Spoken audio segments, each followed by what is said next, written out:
রমজান মানেই হলো আখিরাতের মাস, রমজান মানেই হলো পরকাল সাজাইবার মাস, নিজের আখিরাত সাজাবার, জান্নাত সাজাইবার মাস হলো রমজান।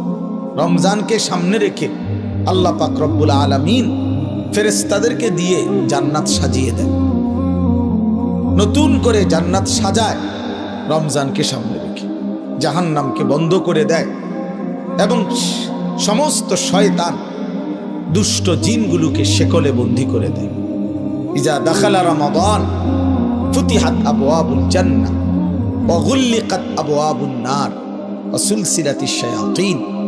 নবী সাল্লাল্লাহু আলাইহি সাল্লাম বলেন, যখনই রমজান আসে তখনই আল্লাহ পাক তার জান্নাতের সব দুয়ার খুলে দেন, জাহান্নামের দরজা বন্ধ করে দেন এবং শয়তানগুলোকে শেকলে বন্দী করে দেন। তার মানে বান্দা যেন শুধুই জান্নাতে যাইতে পারে আল্লাহ তাআলাই কুদরতি ভাবে ব্যবস্থা করে। এই জন্য রমজানে জান্নাতের ব্যবস্থা করতে পারে নাই, জাহান্নাম থেকে বাঁচার ব্যবস্থা করেন। রমজানেও শয়তানি শেষ হয় নাই, দুষ্টামি শেষ হয় নাই, আল্লাহর নাফরমানি ছাড়তে পারে নাই। আসলে এইটা শয়তানের তুনো বড় শয়তান, কারণ মেন শয়তান তো বন্দী, মেন শয়তান তো শিকলে বন্দী। তাহলে এরপরও এইটা শয়তান রমজানের ভিতরে কেমনে নাফরমানি করে, তা আমার মনে হয় এইটা ওইটার চাইতে উপরে ডিগ্রিওয়ালা শয়তান। এই জন্য যে এই শয়তানে বুঝাইতে চায় যে ওই শয়তান রে বন্দি করলে কি হবে, আমি তো তার থেকে শিখতে শিখতে তারে ডিঙ্গায় গেছি, আমি তো তারে ডিঙ্গায় গেছি, আমি তো শয়তান, এখন আর আমারে আর অসহসা দিবি। কিন্তু নাইলে একজন মুসলমান, একজন মোমেন আল্লাহ এবং তার রসুল এত বেশি পরিমাণ রমজানের মর্যাদা ফজিলত এত বলছে, এত বলছে, এত বলছে, এত কিছু বলার পরেও যার বিবেকে একটু নড়াচড়া করে না, তার চাইতে নিকৃষ্ট শয়তান আর কেউ হইতে পারে। ওইটাই শয়তান। হ্যাঁ, আল্লাহ নবী সাল্লাল্লাহু আলাইহি ওয়াসাল্লাম বলেন, কুল্লু আমালি ইবনে আদম লাহু ইল্লা সিয়াম। এক বান্দার তার সমস্ত আমল তার নিজের জন্য, নিজের আখিরাতের জন্য, কিন্তু আল্লাহ তাআলা বলে আমার বান্দা রোজা এটা ব্যতিক্রম। قال الله عز وجل فإن الصوم لي وأنا أجزي به। আমার বান্দা রোজা রাখছে শুধুই আমার জন্য, আমি নিজেই তার প্রতিদান দেব। ডান কাদের ফেরেশতাকে যেন আল্লাহ বলে, ফেরেশতা পুরা রমজান আমার বান্দার নেকি তুমি লিখবা না, আমি লিখবো, আমি লিখবো, আমি দেব বান্দার নেকি। এই জন্য বাপ রমজানকে কেমনে কাটাবেন, রমজানের ফজিলত, রমজানের বৈশিষ্ট্য, রমজানের জন্য প্রস্তুতি মুমিনের আলাদা হওয়া উচিত।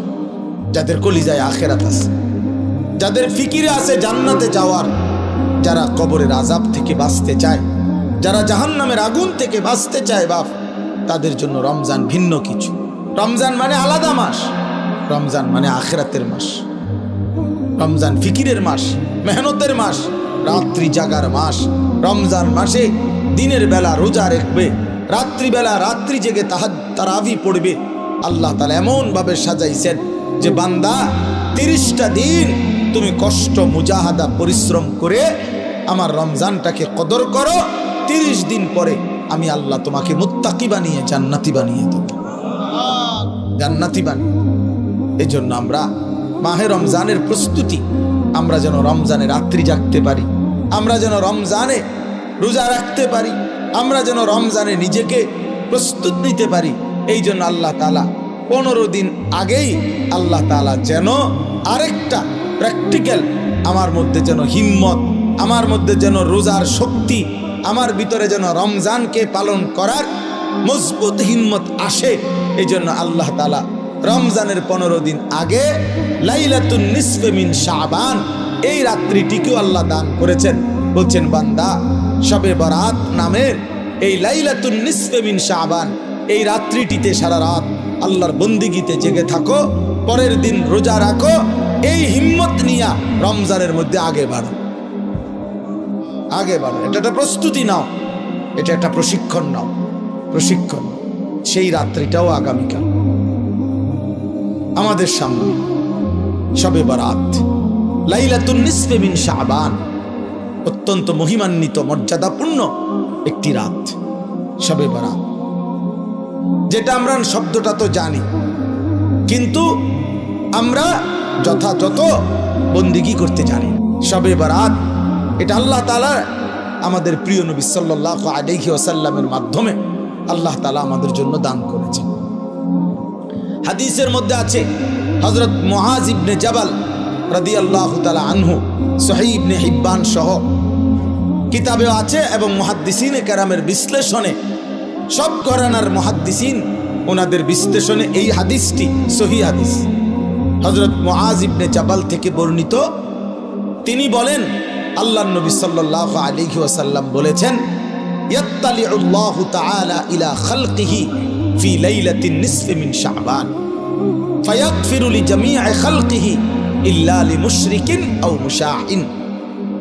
নবী সাল্লাল্লাহু আলাইহি সাল্লাম বলেন, যখনই মধ্য শাবানের মধ্য রাত্রি আসে, অর্থাৎ এই শবে বরাত আসে, তো আল্লাহ তাআলা কুদরতিভাবে একদম বান্দার কাছে প্রথম আসমানেই আগমন করেন, এবং আল্লাহ তাআলা এই রাত্রিতে সেই সন্ধ্যা থেকে ফজর পর্যন্ত রাতভর বান্দা আল্লাহর কাছে তওবা করে, ইস্তিগফার করে, দোয়া করে, কান্নাকাটি করে, বারবার নিজের গুনাহ মাফ চায়, আল্লাহর কাছে চোখের পানি ফেলে